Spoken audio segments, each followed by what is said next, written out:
যারা গান শুনে ঘুমাতে যায়, বিশ্বনবী সাল্লাল্লাহু আলাইহি ওয়াসাল্লাম বলছেন এরা মারা গেলে এদের জানাজা দিও না। বহুত প্যার করতে হ্যাঁ তুমকো সনম, কসম চাহে লে লো খুদা কি কসম।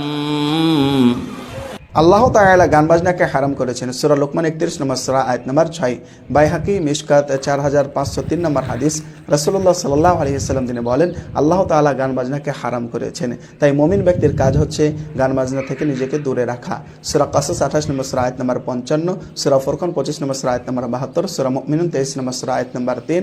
আল্লাহ তাআলা বলেন ওয়াল্লাযীনা হুম আনিল লাগবি মুরিদুন, মুমিন ব্যক্তির কাজ হচ্ছে অনর্থক কথা ও কর্ম থেকে ও গান বাজনা থেকে নিজেকে দূরে রাখা। রাসূলুল্লাহ সাল্লাল্লাহু আলাইহি ওয়াসাল্লাম গানের আওয়াজ শুনতে পেলে তিনি কানে আঙুল দিয়ে পালিয়ে যেতেন। সাহাবা একরাম গানের আওয়াজ পেলে কানে আঙুল দিয়ে পালিয়ে যেতেন। সুনান আবু দাউদ 4924 নম্বর হাদিসে কথা বলা রয়েছে। আর সেই নবীরই উম্মত টাকা দিয়ে ভাড়া করে নিয়ে সেই স্টেজে গান শুনছে, এর চাইতে অজ্ঞতার কি হতে পারে?